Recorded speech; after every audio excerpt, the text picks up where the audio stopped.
Hello అండి అందరికీ welcome back to our channel. ఈరోజు వీడియోలో నేను 100% హోల్ వీట్ బ్రెడ్ అనేది ఎలా రెడీ చేసుకోవాలో అని వీడియో చేశాను. సో షాప్స్లో దొరికే వీట్ బ్రెడ్స్ అంతా హోల్ వీట్ 100% హోల్ వీట్ ఉండదు, చాలా తక్కువ పర్సెంటేజ్ ఆఫ్ వీట్ ఫ్లోర్ ఉంటుంది. సో అందుకే మనమే ఇంట్లో ఎలా ఈజీగా రెడీ చేసుకోవచ్చు అనేసి వీడియో చేశాను. So let's going to the video. So ముందుగా ఒక బౌల్, లార్జ్ మిక్సింగ్ బౌల్ తీసుకొని వేడి నీళ్ళలో ఒక 2 టేబుల్ స్పూన్స్ ఆఫ్ షుగర్ వేసుకోవాలి. సో దాని తర్వాత 2 టేబుల్ స్పూన్స్ ఆఫ్ ఈస్ట్ అన్నమాట. ఇది ఇక్కడ నేను ఇన్స్టెంట్ ఈస్ట్ తీసుకున్నాను. సో ఇవి రెండు వేసి కలిపేసి మనము మూత పెట్టుకొని ఒక 10 మినిట్స్ అనేది వెయిట్ చేసుకోవాలి. సో ఇక్కడ ఈస్ట్ అనేది చాలా ఇంపార్టెంట్ అన్నమాట. సో ఈస్ట్ మనకి చాలా ఫ్రెష్గా ఉండాలి. అండ్ మనకి ఈస్ట్ బ్లూమ్ కాకపోతే మన బ్రెడ్ రెసిపీ అనేది చాలా ఫ్లాప్ అయిపోతుంది. సో అందుకే మనము ఫ్రెష్ ఉండే ఈస్టే తీసుకోవాలి. స్టోర్ బాట్లో అయినా కానీ ఫ్రెష్గా ఉండాలి. సో అది ఎలా తెలుస్తుంది మనకి అంటే, మనం వాటర్ అండ్ షుగర్తో కలిపినప్పుడు అది బ్లూమ్ అవుతుందన్నమాట. సో అది అవ్వలేదు ఆ రియాక్షన్ అంటే ఆ ఈస్ట్ అనేది మనకి పనికి రాదనమాట. సో దాని తర్వాత బ్లూమ్ అయిన తర్వాత నేను ఇక్కడ 2 కప్స్ ఆఫ్ వీట్ ఫ్లోర్ తీసుకున్నాను. Just a pinch of salt అన్నీ వేసి నేను కలుపుతున్నాను. ఆ వాటర్ సరిపోదు కాబట్టి మళ్ళీ నేను గోరెచ్చిన వాటర్, పిండి తడుపుకునేకి ఎంత అవసరం అవుతుందో నేను అన్ని వాటర్ వేసుకున్నాను. సో ఇక్కడ మనకి చపాతీ పిండి కాకుండా ఇంకా కొంచెం మెత్తగా తడపాలన్నమాట. నేను ఇప్పుడు వీడియోలో చూపిస్తున్నట్టుగా చేసుకోవాలన్నమాట. సో ఇక్కడ మన బ్రెడ్ రెసిపీలో ఫస్ట్ ఇంపార్టెంట్ అయినది ఈస్ట్ బ్లూమ్ అయిందా లేదా చూసుకోవాలి. అండ్ తర్వాత నీడింగ్ అనేది చాలా బాగా చేయాలన్నమాట మన పిండిని. సో ఇక్కడ నేను బటర్ అనేది యాడ్ చేస్తున్నాను. 2 టేబుల్ స్పూన్స్ ఆఫ్ బటర్. నా బటర్ వచ్చేసి ఇక్కడ వైట్గా ఉంది because it is home made అనమాట. నేను బయటది వాడలేదు, ఇంట్లోనే చేసుకొని వెన్నతోనే నేను చేస్తున్నాను. సో ఆ బౌల్లో మనకి సరిపోకపోతే మన ప్లాట్ఫామ్ని క్లీన్ చేసుకొని కిచెన్ ప్లాట్ఫామ్ పైన మనము ఫ్లోర్ అనేది నీట్గా చేసుకొని మనం ఈ పిండిని మనం అక్కడ తడుపుకోవచ్చు. సో ఇక్కడ నేను మన బ్రెడ్ని కరెక్ట్గా రావాలి అంటే విండో పెన్ టెస్ట్ అని చేస్తారు. సో అక్కడ మనకి ట్రాన్స్పరెంట్గా రావాలన్నమాట ఫ్లోర్ అనేది. సో అప్పుడు దాకా మనం నీట్ చేస్తూ ఉండాలి.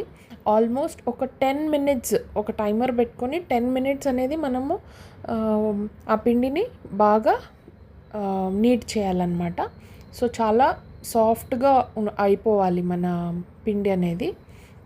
సో ఇప్పుడు ఇక్కడ నేను ఆ 10 మినిట్స్ నీట్ చేసిన తర్వాత నేను టక్కిన్ చేస్తున్నాను. నీట్గా ఎయిర్ అంతా బయటికి పోకుండా నేను పిండిని లాక్ చేస్తున్నాను అనమాట.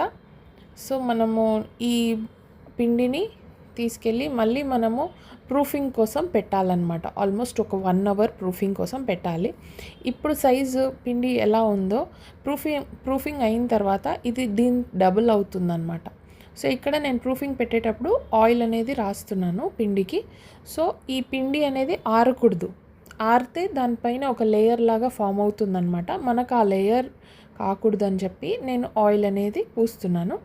అండ్ దాని తర్వాత క్లింగ్ ర్యాప్తో నేను ర్యాప్ చేసి మనము ఎక్కడైనా పెట్టవచ్చు. బట్ బయట చల్లగా ఉంది క్లైమేట్ అంటే it is better to keep in any షెల్ఫ్లో కానీ, లేకపోతే ఓవెన్ ఉంటే ఓవెన్ ఆఫ్లో పెట్టి మనము ఈ బౌల్ అనేది అక్కడ పెట్టవచ్చు ఫర్ 1 అవర్. ఇక్కడ నేను బ్రెడ్ టిన్ అనేది ఆయిలింగ్ చేసుకున్నాను. అండ్ ఇప్పుడు మన 1 అవర్ తర్వాత ప్రూఫింగ్ అనేది ఇలా అయిందనమాట. మన డో మీరు చూడవచ్చు డబుల్ సైజ్ అయిపోయింది. సో మన ఈస్ట్ అనేది కరెక్ట్గా యాక్టివేట్ అయింది. అండ్ మోర్ ఓవర్ మన పిండి కూడా మంచిగా బ్లూమ్ అయిందనమాట.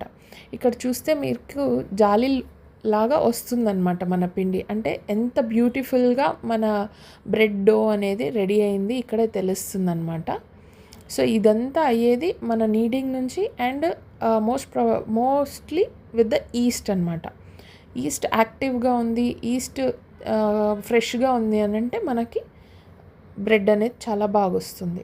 సో ఇప్పుడు ఆ పిండినంతా మళ్ళీ నేను కౌంటర్ టాప్ పైన వేసి కొంచెం లైట్ వెయిట్గా రోల్ చేస్తున్నాను. చాలా గట్టిగా కాకుండా చాలా లైట్గా రోల్ చేసుకొని దాన్ని మళ్ళీ నేను పిండినే రోల్ చేస్తున్నాను మన టిన్లో వేయడానికి, బ్రెడ్ టిన్లో వేయడానికి. సో నేను వీడియోలో చూపించినట్టుగా మీరు అలాగే చేసి మన టిన్లో అనేది మనం వేసుకోవాలి. ఇప్పుడు ఫస్ట్ ప్రూఫింగ్ అయ్యింది. సో సెకండ్ ప్రూఫింగ్ కోసం మళ్ళీ పెడతామన్నమాట. సో ఇప్పుడు ఈ డో అనేది మనం అడ్జస్ట్ చేసుకొని మళ్ళీ క్లింగ్ ర్యాప్ చేసి మళ్ళీ ఇంకొక 1 అవర్ కోసం ప్రూఫింగ్ పెట్టాలి. ఇప్పుడు కూడా మళ్ళీ డబుల్ ఇన్ సైజ్ అవుతుందన్నమాట. సో ఇప్పుడు మనకు ఫైనలీ మన బ్రెడ్ ఫైనల్ స్టేజ్లో వచ్చిందనమాట బేక్ అవ్వడానికి. సో ఇక్కడ మనకి బ్రెడ్ పైన ఆల్మోస్ట్ ఒక బ్రౌన్ కలర్ లేయర్ లాగా వస్తుంది కదా. సో ఆ లేయర్ రావడానికి కోసం మనం ఇక్కడ పాలు అనేది యూస్ చేస్తున్నాము. నార్మల్గా లేదు అంటే ఎగ్ వైట్ కూడా యూస్ చేస్తారు చాలా వరకు. మనం ఇక్కడ పాలు తీసుకున్నాం. అండ్ ఆఫ్టర్ దాట్ మనం 170 degreesలో 30 minutes బేక్ చేసుకోవాలి ఈ బ్రెడ్ అనేది. సో నేను పెట్టేశాను. 30 minutes తర్వాత మళ్ళీ చూస్తే మన బ్రెడ్ అనేది రెడీ అయిపోతుంది. చాలా కొద్దిగా కష్టపడాలి, బట్ మనం హోమ్ మేడ్గా చేసుకొని మన పిల్లలకి కానీ మనం కానీ హెల్తీ ఫుడ్గా తీసుకోవచ్చు అనమాట. సో ఇప్పుడు నేను బ్రెడ్ అయిన తర్వాతనే మీరు అన్మోల్డ్ చేసుకొని కట్ చేసుకునే అవ్వదండి. ఆల్మోస్ట్ ఒక 2 hours మనం అలాగే వదిలేసేయాలి టిన్లో. సో అప్పుడు అది చాలా కూల్ అయిపోయిన తర్వాత మళ్ళీ మనం తీసుకొని కట్ చేసుకోవచ్చు. కట్ చేసుకున్న తర్వాత మీరు టెక్స్చర్ చూడొచ్చు మన బ్రెడ్ ఎంత బాగా వచ్చిందో. మీకు ఈ వీడియో నచ్చితే please like, share and subscribe. Thank you. Bye bye.